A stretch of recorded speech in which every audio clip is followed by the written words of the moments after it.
Who's ready for some rapid moto news from around the world? This is a live show. And that is because we'll talk about big hitters with Lawrence and Degan and Ken Roxton. And then we're going to talk about some of the issues with Moto GP. Along with some people moving. Maybe are they nervous about racing 450 Supercross? I don't know. So let's get right into the news show.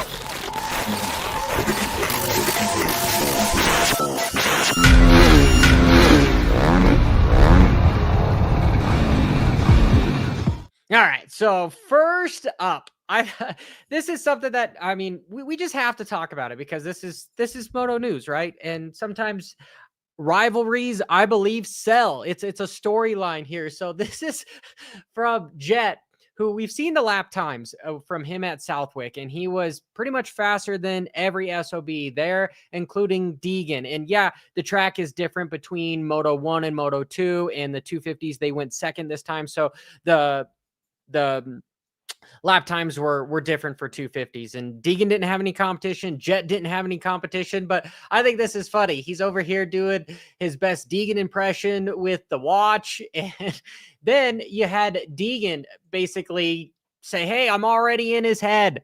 So, there's lots of going around between Degan and Jett as far as the rivalry. And personally, I don't think he can beat him straight up on a 450. He's getting bigger, so he's packing on some weight. I talked to him at the Denver Supercross, and I was like, dude, you're 5'6", but you look like you weigh more than me. I mean, honestly, most people weigh more than me. I'm 195 pounds, and that is an inside joke. But he was 165, and so the little shit is pretty big. So he's getting ready for that 450. And to hear him already talking crap about Jett, that's how he's going to beat him. And if I further go into this small dynamic, well, not only were they on Sports Center, which that was a huge thing to have them be at the top on Sports Center, which is something that we would like to see most of these guys on, because they get around 500,000 views an episode, which is pretty big. But, you know, the Degans alone, they get around 120 or so on average per episode there. But one of the things that I wanted to note here was from the JB show of what Kenny had to say. Go out there and be confident. That's a good analogy, actually. He's under construction right now. It's a construction zone. It's like my golf swing. Maybe it's coming up. Yeah, your golf swing, exactly. Gosh, dang, the dart. Ken, what about the 250 class? Anything surprise you? Is Hayden better than you thought? Are the other guys not as good? Anything from there? Am I surprised that Hayden is as good as he is? No, because we've seen it in the years past. So to me, it's just another season for him. Does he have a lot of pressure on him? Of course, because he has a big mouth. You know, he likes to be boisterous or vocal about what's going on and intimidating the other riders. I more so think that the other guys are not good enough and too inconsistent, to be honest. And he's kind of a little bit. He's the Jett of the 250 class right now, not riding. Okay, he goes a little bit more into just saying that the 450 guys are not going to take any of that, and he likes to shit talk. So I thought that was pretty epic by Ken Roxton to sort of throw a little jab in there, saying, "Hey, it's not going to work in the 450 class." So with these guys, they just are getting paid to go to the OzX Open again, and they don't have their agent behind them now, Lucas Myrtle. So allegedly, they won't be preventing Degan from showing up there. So would that be the first time we see them go head to head? That would be epic. I would love to see Degan go over there. And then what does he do? Does he wax these guys? Because what if he brings a factory bike? And what I heard last year at the OzX, that both those guys basically were riding stock bikes from a Honda dealership. And they're like, dude, this has got stock suspension on it. Like, I'm not going to kill myself racing Supercross on this kind of thing. So that is what I heard. Anyway, if you bring a factory bike, maybe he could go in there and show them what is up. If I move on with the news show, Prado. Okay. There's been a lot of talk about Prado and him not being good enough and what is going on. You know, I've even called him homesick, and he finally releases a video, and he says a little bit of the such. I'm racing with a new manufacturer this year, so also getting used to the bike, making a great setup. It's hard, especially when you are not even 30 hours on the bike. So every day I try to learn as much as I can from the green machine. Yeah, so essentially, hey, this is his new YouTube channel. Make sure you hit that subscribe button for him. And he's struggling with the motorcycle, plain and simple. He's struggling with that freaking motorcycle. Okay, this is what we're getting into next is Tom Vialle is moving to HRC MXGP. Woo! Okay, so the important thing about this is Tom has to move up to 450s. He's won the Supercross championship a couple times. Now he is pointed out. He has to race the big boy class in the Supercross. So to me, is this running away because he's scared? I think the wording should be different. So for everyone out there that's thinking that like, hey, he's running away from these boys. No, I think he's going where the money is. And in the 450 class, if you're not one of the top guys, you're not going to get a paycheck. And so, yeah, you got Tomac is going to be on KTM, and then he would be there in Supercross on KTM. But where's everything going to go? It's probably going to go to Tomac. And Tom Vialle is a Supercross defending champ, and it's probably a good move for him to go over to HRC Honda. I believe Tim Geiger might be going to Ducati over there. Jeffrey Hurlings has been talking to those guys as well. So there's lots of musical chairs going overseas. And truthfully, this was a good business move for Tom to get the hell out of Dodge, get away from the 450 class, the heavy hitters in Supercross if you don't think you're going to beat those guys. And truthfully, he won the series by being consistent. And there wasn't, he had Cole Davies and Degan and with the East and West.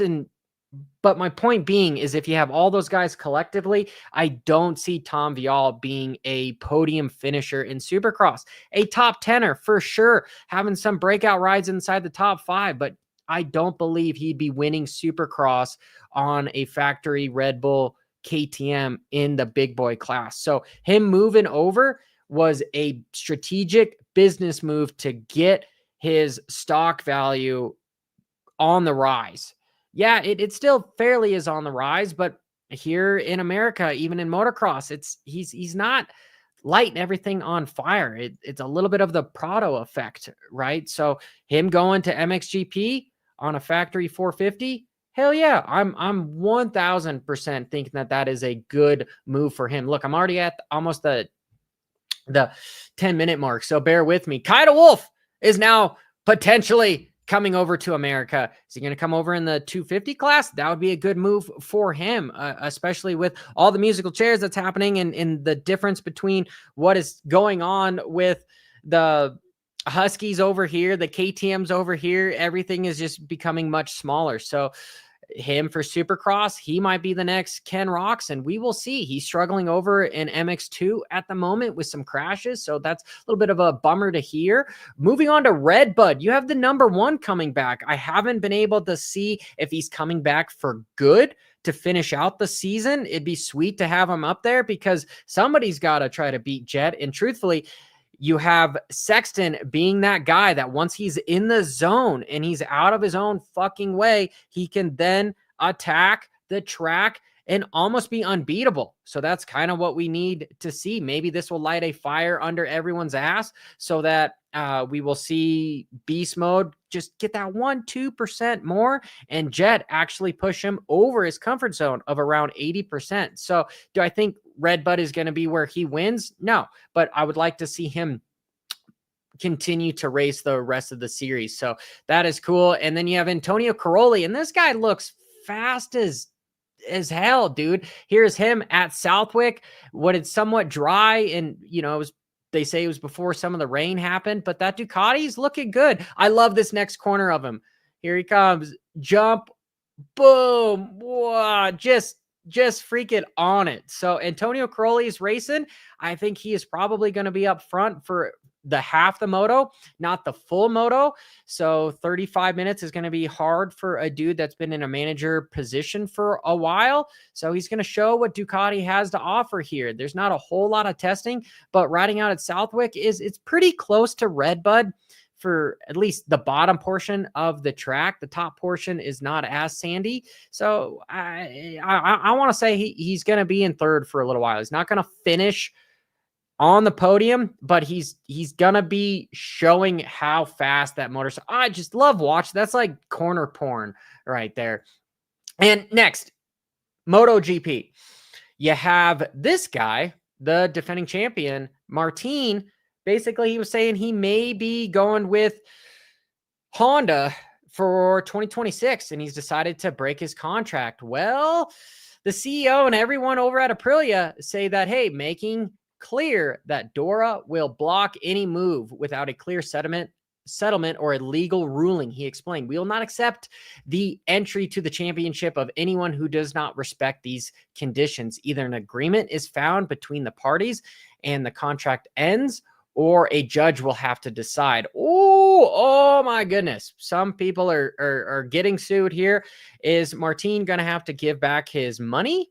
But I believe what he said is he had something in the contract clause that said that, hey, if he's not performing well, he doesn't have to continue to suffer. And he's been injured. So it's kind of a bum deal for Aprilia, but they spent lots of money to have this dude on there. And it continues to kind of spiral here. You've got the team manager of Honda over at MotoGP says it's an option. He's out of contract, he can choose any brand, and we want him. The story is a matter between Aprilia and Jorge. We will see what the final resolution is. Then you have the CEO of Aprilia over there. Clearly, he is not going to be free for 2026.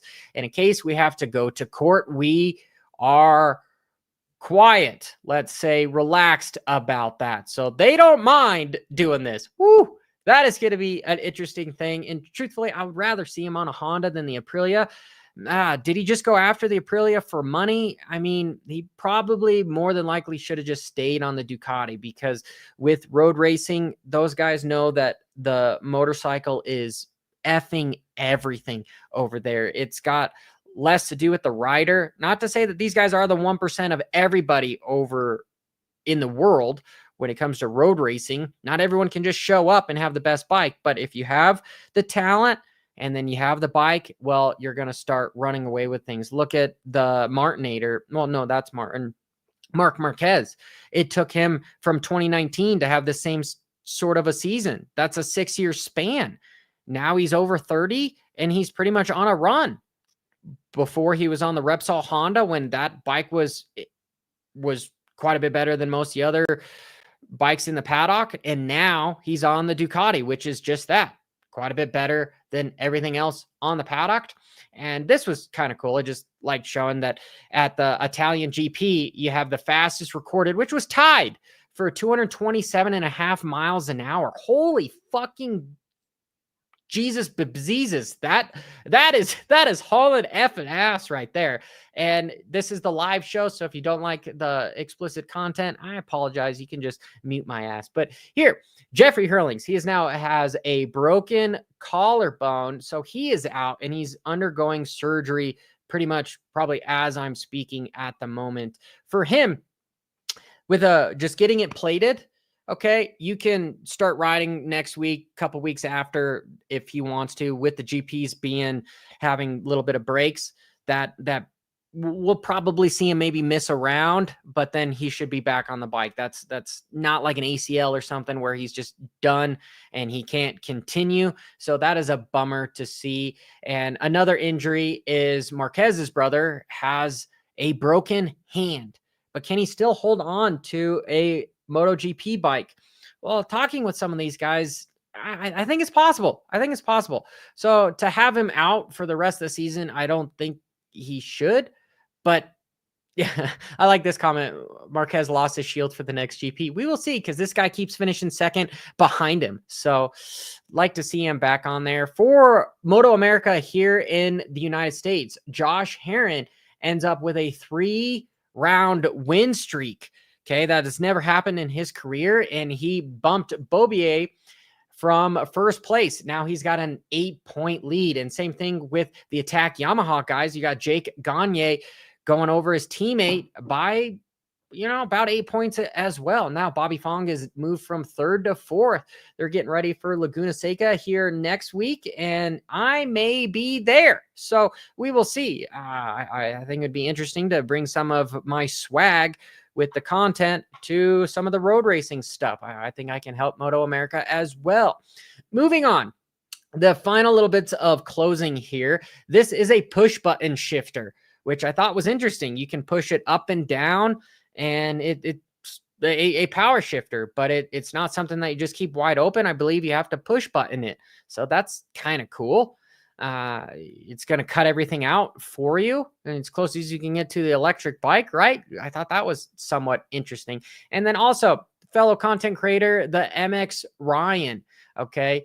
I think he's Guru on TikTok, something like that. But I like his picks for this Motocross of Nations here at Ironman on October 2nd. You got Degan, which will he actually represent his country? That is the question. Will Degan decide to race the MX of Nations? I think he has to. Okay. I previously, I didn't feel as if there was that much pressure for Degan to represent the country, and for him backing out, I didn't think it was that big of a deal. But it is back here in America. He needs to represent. I'm straight up saying Degan needs, if he is chosen, he needs to do it. That is the best. He's the best 250 guy we have. That's just what we should. AP, that is a shoo-in. And then his teammate, Eli Tomac, that should be the team. 1,000%. That should be the team. And hey, I appreciate the comments that you guys are here for the live show. And then this is something that I'm just interested in. Okay. And you've got the Unchained, the new season that is released today for Netflix, where we're seeing Pochergar, the behind the scenes. I love this series. This is I'm so excited to be on my bicycle and just spend hours, whether I'm in front of the treadmill, whatever, and just binge watch the shit out of that show. We should have one for Supercross. This is just as good as Drive to Survive, but it's for bicycles. Freaking love it. And this Friday, the Tour de France is Friday. What did I say Friday? Friday is 4th of July. This Saturday, we have the biggest bicycle race around the world that is showing up. So that is something to keep track of. And tomorrow morning at 10 a.m. Eastern, I have a 2-time Ironman winner that was a 125 phenom. Cody Williams is going to be on the show. He pretty much qualified for every national that he could show up for. And that was just plain it. He is going to come on to the podcast, and we're going to ask him a bunch of fitness news and everything. So, hey guys, this is the Rapid News Show from around the world. Make sure you hit that subscribe button. Till next time, as always, keep it WFO.